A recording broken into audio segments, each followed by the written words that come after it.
Apologies for the slight delay. We're just contacting Texa to see if they were coming. I'd like to open this meeting at 5:35 p.m. And begin by acknowledging the traditional owners of the land. The Curtin Student Guild would like to pay our respects to the Aboriginal and Torres Strait Islander members of our community by acknowledging the traditional owners of the land for which the Bentley campus is located, the Whadjuk people of the Noongar Nation. And on our Kalgoorlie campus, the Wongatha people of the northeastern goldfields. We acknowledge and respect their continuing culture and the contribution they make to the life of this university, city and this region. Moving to attendance, members present, we have Mitch, Max, Ben, Serena, we have Ella, Callum, Noor, Jasmine, Veronica. Others present, we have David and Paul. And apologies, we have Alina, Tani and Dylan. All the rest are absent. And before we move on to conflicts of interest, it should be noted that Vishal is no longer a student and his seat shall be declared vacant, and that will be filled by order of election from the most recent election. Moving to item 3, disclosure of any potential or perceived conflicts of interest. Were there any potential or perceived conflicts of interest to note?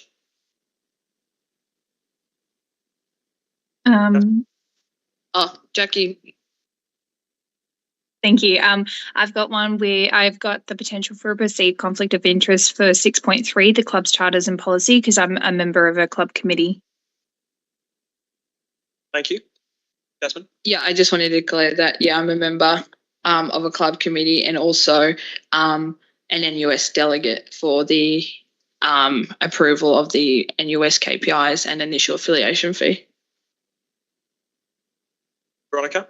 I have the same conflicts as Jasmine as well. I'm a member of the national exec of the general executive of the NUS.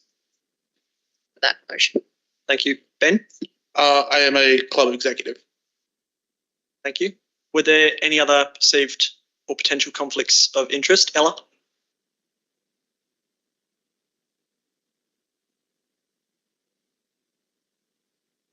We can decide that in a second.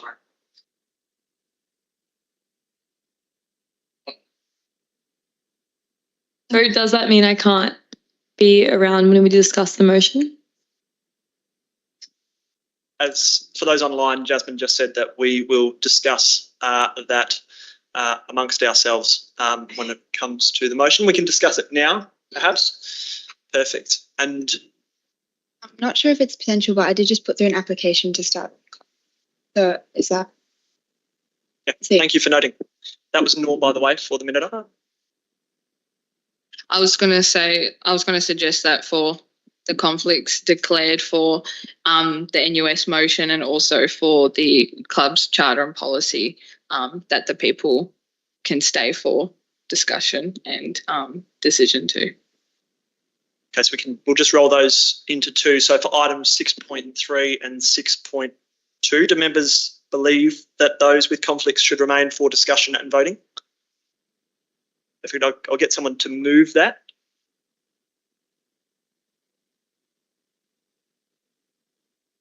So that's Jasmine to move. Someone to second. Serena. And we'll vote. All those in favour, raise hands. Those against? And abstentions? Fantastic. That motion is carried. Clearing up the administrative work, we'll continue along. Item 4 is the minutes of the previous meeting and circular resolution. Item 4.1 is the minutes of the previous meeting, and the motion is that the Guild Council approves the minutes of the previous meeting held on the 23rd of November 2023 and the 1st of December 2023 as a true and accurate record of proceedings at those meetings. And that's moved by Mitchell Craig. Can I get a seconder? Max, Mitch, did you want to speak to that? No, I'm okay, thanks. And Max, was there any discussion pertaining to those minutes at all from members? No. If not, can I get hands raised for that motion? Hands raised against? And abstentions? Fantastic. That motion is carried. Item 4.2 is the circular resolution. We have one circular resolution since the last Guild Council, and that is that the Guild Council, on the recommendation of the Managing Director and the Management Accountant on behalf of the Finance and Risk Committee, approves the appointment of Kirsty Moore as an external member of the Finance and Risk Committee from Jan 1st, 2024 to December 31st, 2025. That is moved by Jasmine Tweed and seconded by Mitchell Craig. That motion was carried by absolute majority, so we can move on to item 4.3, the action list. There is nothing on the action list for this Guild Council, so again, we can move on straight away to item number 5, which of course is reports. Question, what's the action list usually? That is an invention by Mitchell Craig. I can invite you to speak on that. The action list is a new thing that we're implementing for Guild Council and we've had on other committees. So if there are any actions for either David or any of the executive to take that as a result of discussion at the meeting, they'll be added to the action list and we'll come back to follow up on those actions at the next meeting to ensure they've been done or are ongoing. Thanks, guys. Item 5.1 is the President's report. And we'll roll in the KPIs as well. Jasmine, you submitted your report. Was there anything to add? I'll take it mostly as tabled, but I did want to add, of course, the accords were released and it was really fantastic to see that the Guild Council, the Curtin Student Guild was referenced in the recommendations that SAF should be given to student organisations. Unfortunately, they only reference that a proportion of that should be given to student orgs, which is really disappointing to see that they didn't recommend a minimum of 50%. And the guilds in WA have spoken to some of the other presidents and we have all agreed that we will be campaigning as a state for 100% SAF. Student money should be in student hands. We're also referenced for students on mandatory placements to be paid, whether that's by the government for healthcare students and for teaching students, or by the employers themselves for other students and different faculties. So that's really fantastic. I'm sure we'll touch more about it.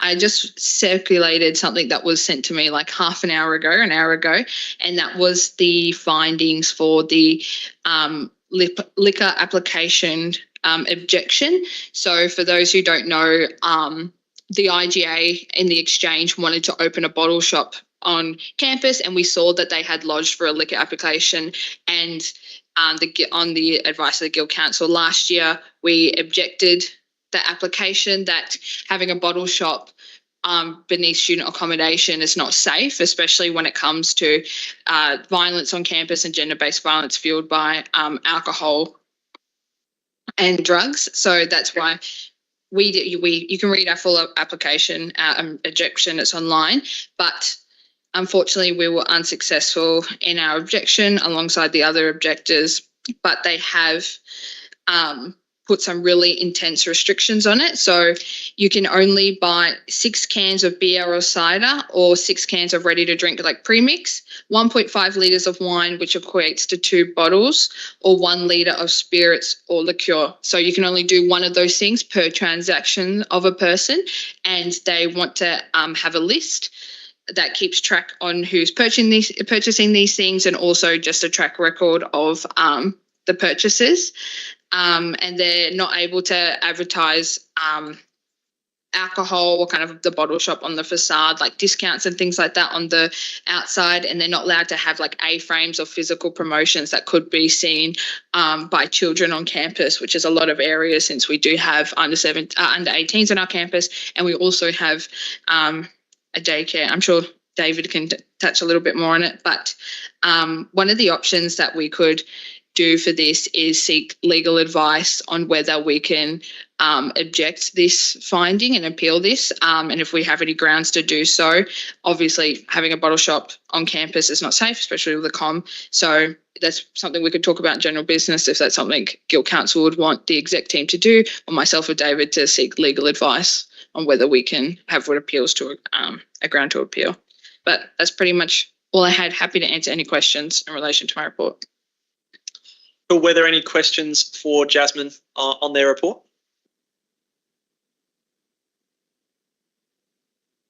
Move straight along. 5.2 is Vice President Education. Your report was submitted, Veronica, as were your KPIs. Did you have anything to add? Oh, thank you for touching on your reports, Jasmine. I think you've covered it, but feel free to ask any questions. I'll take it as read. Sure. Any questions for Veronica? Yeah. Sure. Is this working? Okay, I get it. How did promoting the student strike for Palestine go on O-Day? Because I know that you guys had a stall for that and Palestine posters and stuff, which I think was really good. And it's good that the Guild has put up posters and printed leaflets for that, which is happening tomorrow. Obviously, as part of the Socialist Club, I've been doing a bunch to promote it and people have been quite receptive. So I am curious how the Guild has gone promoting it. And also I talked to Jasmine about this today, but it would be good for the Guild to put something out on social media saying that Curtin students will be protected by the Guild if they get in trouble by their teachers for skipping class to go to the strike tomorrow, just so they know that the Guild will back them up if they face possible disciplinary action for skipping class. Just a quick note on formalities. So questions relating to motions, reports, specifically what's relating to the reports, are reserved for this time. Matters reserving to kind of general Guild business should be saved for general business, which is a little later. It's just a formality. Can Veronica still? Yeah. I'll just quickly answer. Yeah, anyone who actually who showed interest in the stall that has a lot of pro-Palestinian stuff at that stall, which was a lot, by the way. All of them, I made sure they knew about the protest, and all of them, anyone who actually was coming up was keen to go to it if they were available to. I'm not sure what you spoke about to Jasmine. Obviously, we'll put out something saying if you've got a non-mandatory tutorial, you can go. There's no penalty there. Obviously, yeah. If a student though, however, has a lab where they get assessed in a task, the Guild may not be able to help them appeal that. So I think we'll make that clear, we can help as much as possible, but yeah. Fantastic. Any further questions? No, we'll move on. Item 5.3, the Vice President Activities. Max, your report and KPIs were submitted. Did you have anything to add? Mostly as it is. I did have a little update on the TOGA and the migration visa sessions. So TOGA promotion has been rolling out steadily every day since I've submitted this report. It's looking like there's a lot of buzz, a lot of interest from the student population, which is very good considering we expanded the size of the venue this year, along with what we have on offer for TOGA. And for the migration sessions, this is something that heavily impacts international students, especially with the ever-changing visa situation that Australia has. I've been informed today that we are now in the double digits of students confirmed to enroll, with still over about a week left before the first session. Kim, the ISC president, has been putting in a lot of work trying to promote this event. And I hope people can help promote this to any of their international student friends who may find this session useful. Thanks, Max. Was there any questions for Max? No questions. We'll move on. Item 5.4, the Vice President Sustainability and Welfare. Jackie, you submitted both your report and KPIs. Did you have anything to add? No, I'm happy to take it as read. Cool. Questions for Jackie?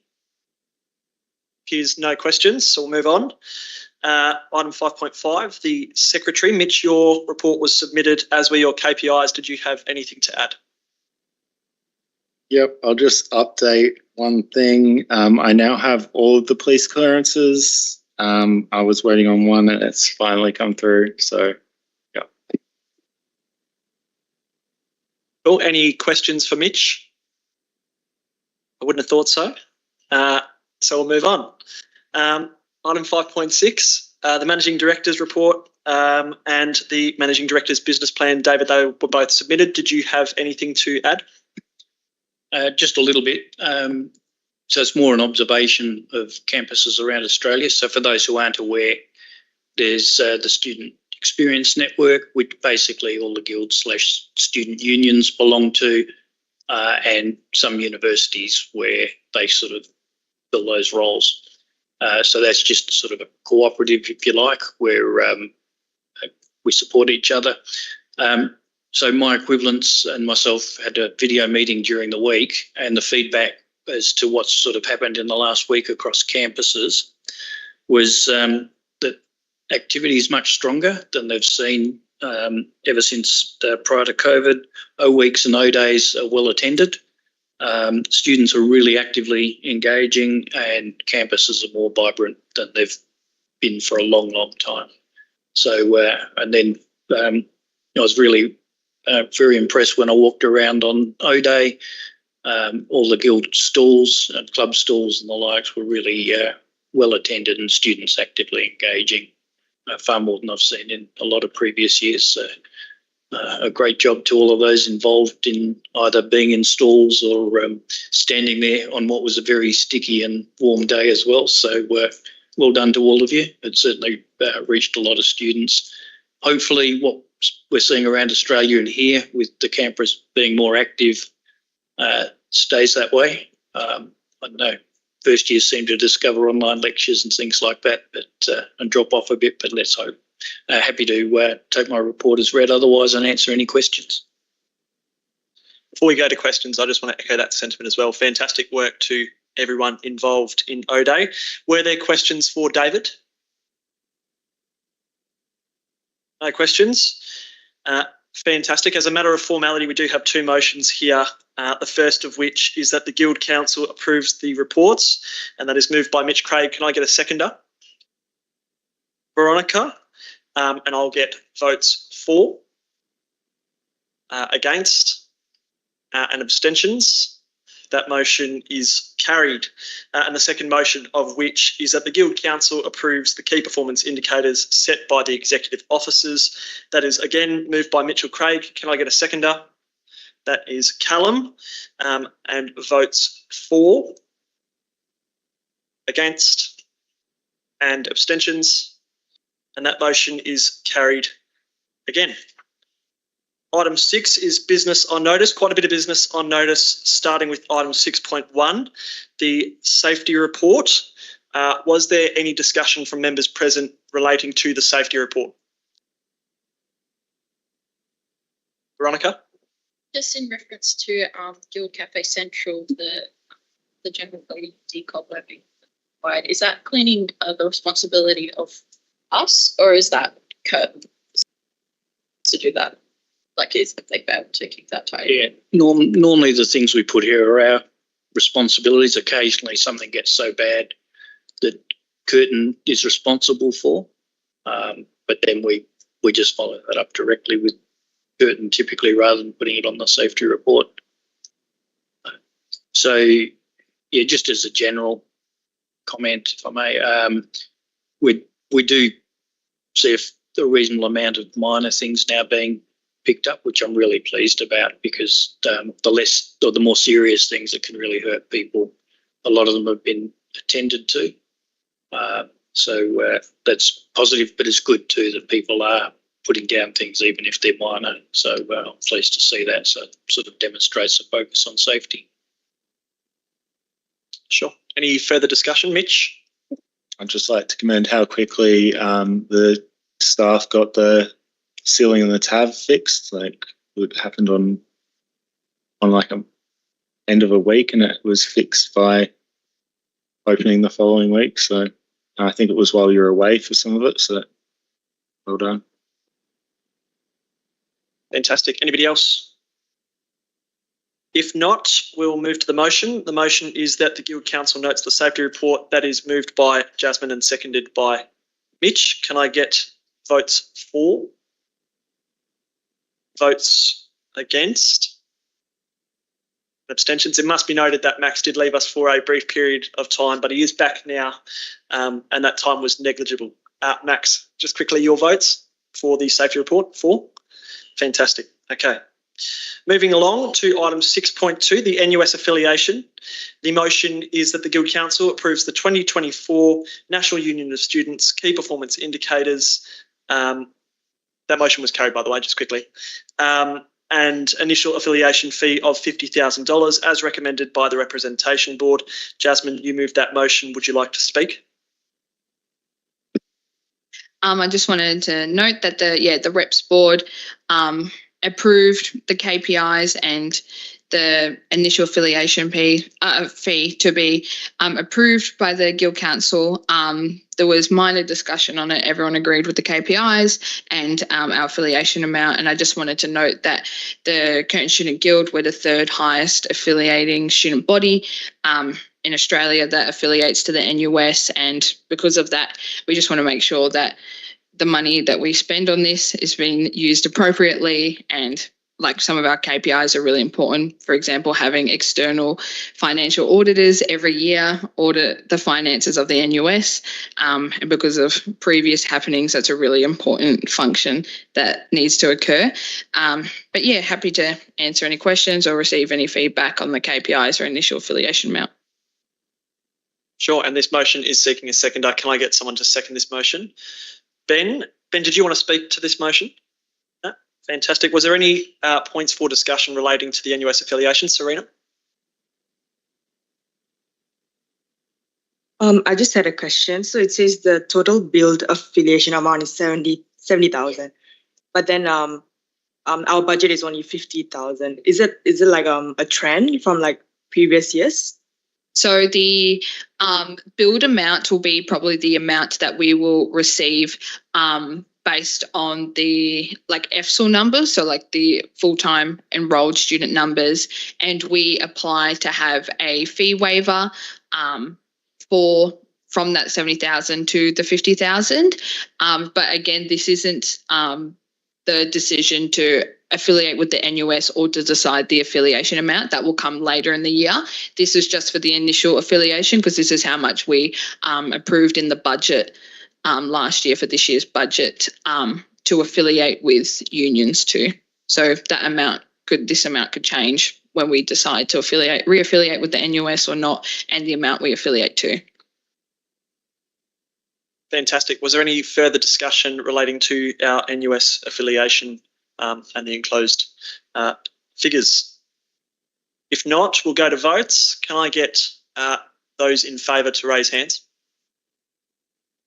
Those against? And abstentions? Motion is carried. Item 6.3, the club's charter and policy. You will note that Max sent out an email just prior to the start of Guild Council to amend the motion, and as the mover, that is his discretion. The motion now reads that the Guild Council approves the club's charter effective of the 21st of March 2024, and that the Guild Council notes the policy and recommends the Guild Executive approve the policy before the next Guild Council. Max, seeing as you are the mover, would you like to speak to this motion? This motion is basically just an update to the existing club's charter. The current club's charter is very messy, shall we say, because it's all of these things lumped into one document. The updated club's charter, you can see, is very short now, with a lot of the content within separated into these different policies. So club committees and club executives and all that, when they are looking for something, can go through a specific policy instead of reading through the entire charter. That's about it, really. Cool. Jasmine, as the seconder, did you want to add anything to the motion? I didn't have much else to add, but this, the charter and the policy came back as feedback from last year, because a lot of when the charter had been stripped back to take out a lot of the things that are now included in the policy, it was kind of floating around like where would those things actually go. So they've been put in the policy. So you have the charter that's a lot more kind of readable and front facing to club committee members, and then the policy if they're looking for specific things. But of course, both would be provided to clubs and to students to view. It just is a lot more manageable. Thank you, Jasmine. Was there any discussion pertaining to the updated item 6.3? If not, sure. I just wanted to know, like, what are some of the more specific changes since last year to do with the club's charter and the policy? Because, yeah, is it just simply to make it easier for clubs to read it, or is there like things, like specific things that have actually been changed that limit or like help clubs do more or whatever? Because I know right now it's quite hard for clubs to just book rooms at the university. So is that being changed? Because I think that would be more useful, because it's easier for clubs to hold up, like, you know, smaller events and simple events, if that's the case. Jasmine or Max? Jasmine. Just to quickly touch on the room bookings thing. So this is something that the Guild has been working on for a long time now, like an opportunity for clubs to be able to book through resource booker whilst the Guild's still notified of the event. It's a very bureaucratic process that we're having a battle against the university that we've continued to have, because obviously we would want clubs to have the opportunity. If you're just having a committee meeting or a meeting that is very low risk, should be able to book that room yourself, it would be a lot easier. So that is something that the clubs team have been actively working on. In terms of the charter and policy, so the escalation policy is what's kind of new and created, but a lot that had existed in the club's charter has been just removed and put in the policy, but I'm sure Max and Mitch can add more detail. Go Mitch, then Max.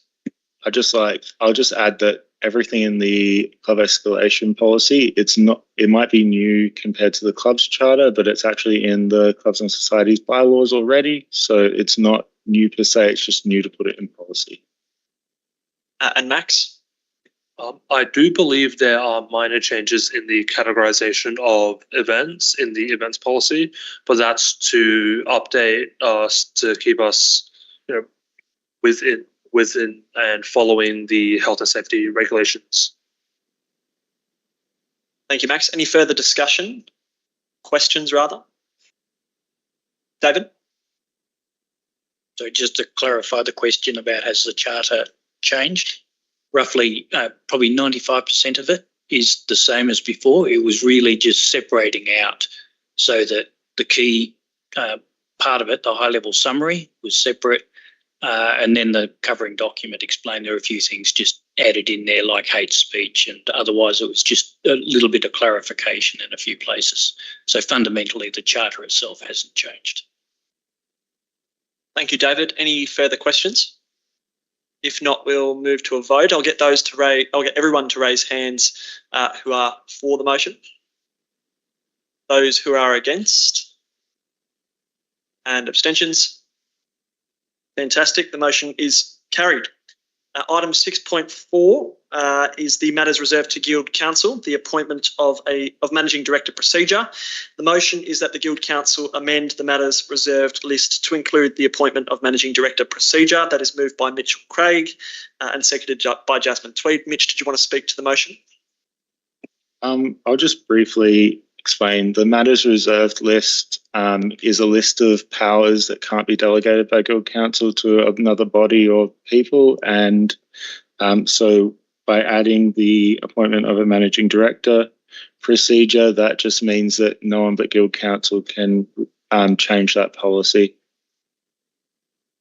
Jasmine, did you wish to speak as the seconder? I'd just like to add that for procedure, it's the president can amend procedure. So this would basically stop.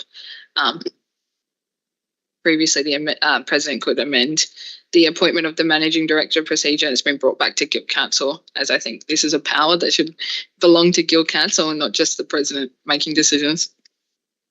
Thank you, Jasmine. Were there any questions relating to that motion? If not, we'll move on to voting. Can I get all those in favour to raise hands? All those against? And abstentions? That motion is carried.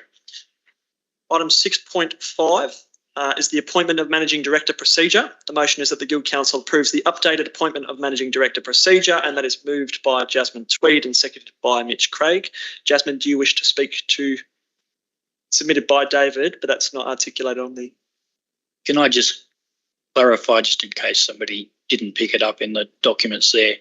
my contract finishes at the end of this year. You're discussing this, but I'm not reapplying for an extension as much as I love the place. I've got other things to go and do. So quite happy if you want to kick me out, but that's definitely where I'm standing on it. For those who are keen and avid viewers of the Guild Council recordings, David is an avid salesman himself, who, not salesman as in a sailor rather, somebody who sails boats. So I'm sure that that's what your future holds for you. Jasmine, as the mover of the motion, moving quickly along, did you want to speak to it? Yeah, I just wanted to add that the amendments allow a lot more flexibility in the recruitment process and kind of allow the recruitment panel to have some additional steps, like if you want them to do kind of like a business case or something, like have more kind of substantive kind of basis to make the decision whether that person, to recommend that person be appointed as the MD, and also a lot kind of adds a little bit more kind of clarity around the handover process as well. Yeah. Thank you, Jasmine. Mitch, did you want to add anything or anything to add? I just wanted to remind everyone that I added the current procedure to the event invite earlier today. You should have got that update as an email, hopefully, in case anyone wanted to compare to what was before, but it's almost exactly the same, just a few minor changes and some clarity changes with that table instead of having that in like dot points. Thank you, Mitch. Was there any questions for Jasmine or Mitch, I suppose even David, regarding this motion? Serena? For item 4.2.1, the negotiation of terms and conditions, just had some confusion. It says the nominated person and the managing director shall act in good faith to agree to the terms and conditions. Is this like, because nominated persons means the new director and the managing director means the old one. So both have to agree with the new terms and conditions. David? In the time that I've been here, the nominated person is a person nominated by Guild Council, and they've so far to date always nominated the president to be the nominated person. There should be a definition there as well for nominated person. If there's not, that can be rectified to make that clear. I was reasonably sure it was there.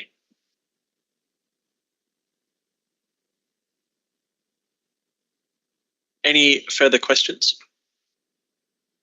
No, we'll move to voting. Can I get all those in favour to raise hands? All those against? And abstentions? That motion is carried. Item 6.6 is the credit card facility. The motion is that the Guild Council approves the application of a new CBA corporate charge card facility to the value of 40,000 Australian dollars, with individual cards being for the area/roles as per the table below. And that table is, of course, attached. That is moved by Mitchell Craig and seconded by Jasmine Tweed. Mitch, did you have anything to add? I don't have anything to add, but I don't know if David wants to speak on it. Just fundamentally, this is mostly 95% of what's there is purely just the fact that we're shifting from Commonwealth to Commonwealth Bank from Bankwest. Is Bankwest closing down? We've already shifted our bank accounts. And there's a very minor increase and a few minor adjustments in terms of who holds cards. Thank you, David. Jasmine, did you have anything to add? If not, we will just quickly ask if there's any discussion or questions relating to that motion. No, credit cards are pretty boring stuff and administrative work of the Guild, so we'll move to votes. Can I get those in favour to raise hands? Those against? And abstentions? That motion is carried. Item 7 is, of course, the minutes of committees reporting to the Guild Council, including the Representation Board Executive Committee, Finance and Risk Committee and the Legal Committee. The motion is that the Guild Council notes the minutes of the boards and committees on block. That is moved by Mitch. Can I get a seconder? Veronica, Mitch, did you have anything to add? No. Veronica, any questions relating to those minutes? Whether, like, because I know you guys opened up the reps board to more students, supposedly to make it more democratic, which I disagree with. Like, I think it's good to open up to more students, but I don't agree with the decision to abolish ordinary reps board members. But regardless, did you find that there was a lot of students who were interested in reps board or like came along or whatever? Because I think, yeah, like if we're opening it up to ordinary students, it would be good to have it heavily promoted and stuff like that. Jasmine. So for the first reps board, we had it kind of live on the website, but it wasn't heavily promoted yet. And kind of it's very, very common for the January reps board to not have any student observers, and it tends to February onwards you have a lot more engagement because first year students and current students are kind of told about what the guild is and kind of representation, and to kind of help boost engagement, we're going to do kind of like a push out about the section on the website where you can submit a motion, and also about that reps board is being live streamed, so you can jump on, see what the guild's talking about, things like that, and also promotion about public question time, so students can come in and they have a dedicated spot for them on the agenda to ask questions to the reps board that can't be taken away. So the only observer we had last month was Grok, but that is very, very common for the January reps board. Thank you, Jasmine. Was there any further discussion or questions? If not, we'll put it to a vote. Can I get those in favour to raise hands? Those against and abstentions? That is carried. My favourite part of the meeting. I'll open that to the floor. The answer is yes. Thank you, David, who is showing off his mobility skills. Not quite. Perhaps not something we should discuss. Moving on. Item number 8 is general business. Was there any topics of general business to discuss at this Guild Council? Ray. Yeah, I wanted to raise an issue that a student raised in the Queer Department Discord just the other day. What happens if the Guild goes counter to a resolution that was passed at the AGM of the previous year? Jasmine? Is this in referral to the kind of gluten-free options / more food options at Guild outlets for dietary requirements? Yeah.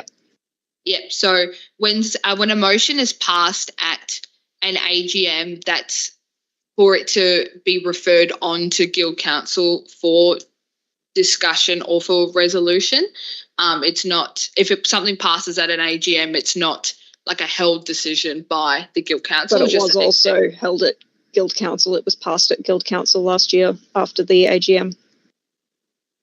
I don't know that I can't speak on the top of my head if the chair can bring up or the secretary bring up that, but I can't remember on the top of my head.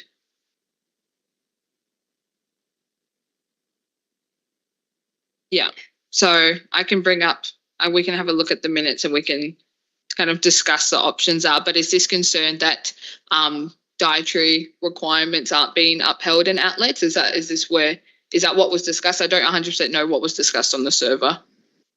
Basically that there are essentially only a handful of very limited options for students who have celiac disease or other dietary requirements like vegan food.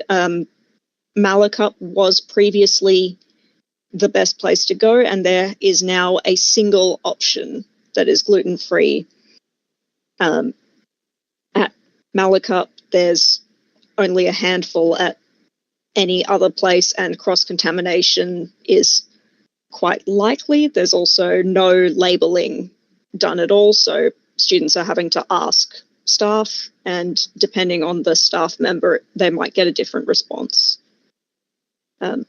So this is quite concerning for students, especially those with celiac who really need to know that information before purchasing. Thank you, Ray. David? A couple of things there, Ray. It's a good point you make about contents and labelling. So there's a major exercise at the moment. We're generating very detailed labels for the vast majority of our products. So you'll see that on products soon if they're not already on products. So you're dead right there. It's much easier for people to be able to read and see what's there than having to rely on staff, who in turn, many of those staff are students, and for them to, when they're working part-time, to build up a knowledge of all of the products and what's in them is asking a lot. So that's the first point. I think possibly these students may have raised an issue directly with the Guild via the website. There was a response to some students, and certainly there were far more gluten-free products than those students were aware of, that they were informed of. Cross-contamination, the reality is that we cannot 100% guarantee that there won't be some cross-contamination with food. So if somebody is at a very serious risk with minor traces of things, unfortunately we just don't have facilities where we can guarantee that there won't be minute traces of cross-contamination. But, if you do see practices and things that are easy to change where cross-contamination's occurring, then we want to know about that.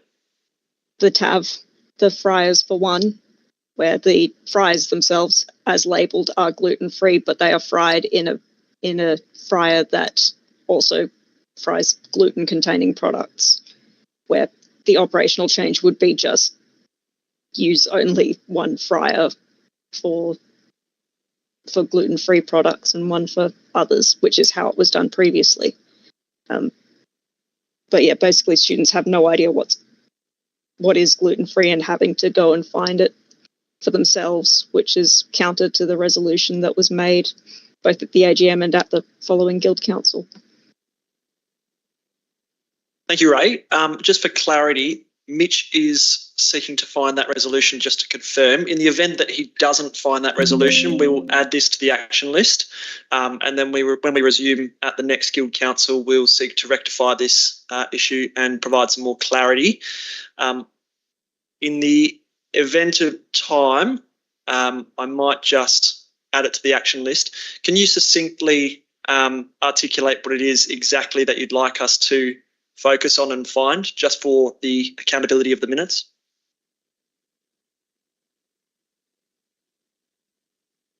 I'm not sure what you're asking there.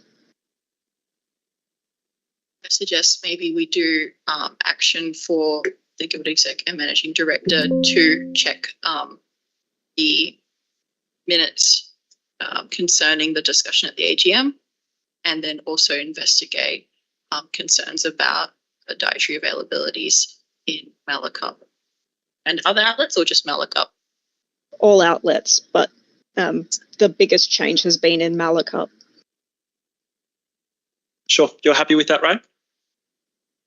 Perfect. We'll add that to the action list and move on. Was there any other general business? Yeah. Ella?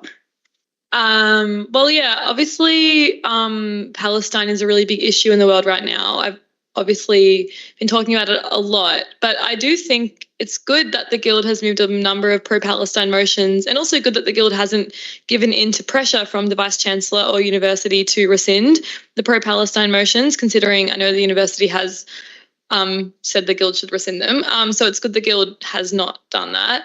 I think it is a really important political issue for the Guild to continue to take a stand on, considering the scale of the destruction. Over 30,000 people are being killed by Israel, and, Netanyahu wants to push for more bombings of Rafah and stuff like that. So it's a pretty dire situation. And there's a lot of Arab and Muslim students at Curtin, also just a lot of students who genuinely care about the issue. And so I think it's positive that the Guild has got a lot of pro-Palestine motions, that it's been promoting the student strike and everything. And I think the Guild should seriously think about, doing that more and in a more open way as well. Like, it would have been good for the protest posters to be up on more of where the toga party is, because I know the toga party is a big focus of the Guild, but in many ways it would have been good if the protest posters were like in the main strip of the Sir Charles Court Promenade thing, instead of in the kind of in area where the Guild is, if it was more kind of able to be seen by more students. Because, I think like it matters that the Guild takes a stance on it. Today in Melbourne and Sydney, there was like over 1,000 students at the student strikes in those states. And so it shows that like around the country, there's a lot of students who are very angry about what's happening, the fact that a ceasefire has not been called yet, also the role of the Australian government and the Australian government's complicity in the genocide, particularly the Labor Party who's in power right now, and also the universities across the country as well, because we all know that Curtin has ties to Lockheed Martin and other weapons companies that fund the Israeli Defence Force, as well as sponsoring or previously having sponsored the Israeli Chamber of Commerce here in WA. So I guess there's a number of things that, mean that it is important for the Guild to continue to play an active role in that. And I think last thing, I just think it'd be important that all the Guild councillors and all the active members of the Guild are present at the protest tomorrow, and that people here skip their classes to show support for Palestine, considering the position of the Guild is to stand with Palestine. So it'd be good to actually see action from the Guild councillors who have voted for pro-Palestine motions. Thank you, Ella. Was there any further discussion on general business? If not, the next meeting of the Guild Council is Thursday, the 21st of... Sure. Jacqueline. Just in terms of, to circle back to the objection of the findings of the liquor application, would Guild Council want myself or David to seek legal advice on whether we could appeal that? So if we do have grounds to appeal that decision, so therefore we wouldn't have a bottle shop on campus. If we do, we could. That would be the objective ultimately for us to do that. Does everyone agree with that? As seeking legal advice on that? Jill? And before we actually do close, we do have the meeting evaluation, which I just skipped. I believe Max has the meeting evaluation. Max? So this meeting, I think we overall Guild Council made good progress towards promoting campus health and student engagement with updates to relevant policies to better club culture and on-campus culture. There were good discussions during the report space about the accords, the liquor license, and etc. in a healthy and productive manner to promote benefits and supporting student health and well-being on campus. All documentation for this meeting were provided in a relatively timely manner with detailed supporting documents that provided the necessary backgrounds for all motions. Quite a strong meeting overall. I believe there were many healthy discussions held in an orderly and timely manner, and most discussions promoted student welfare and better representation. Things for what the committee can do better, maybe start on time. I believe we were a few minutes late. But overall, that's me being nitpicky. That's, fairly strong meeting overall. Thank you, Max. As JFK said in the 1960s relating to the moon landing, in future, we shall not delay. In that token, the next meeting of the Guild Council is Thursday, the 21st of March at 5:30 to be held at Council Chambers. Documents and motions are to be submitted no later than 5 p.m. on Thursday, the 14th of March 2024 to the Secretary. And the meeting is therefore closed at 6:24 p.m. I'll see you all in a few weeks. Thank you.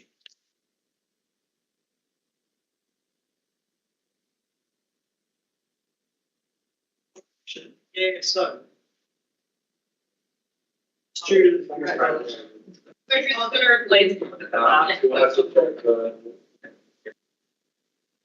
Yeah. From the last election. Okay, not the last. I mean, no.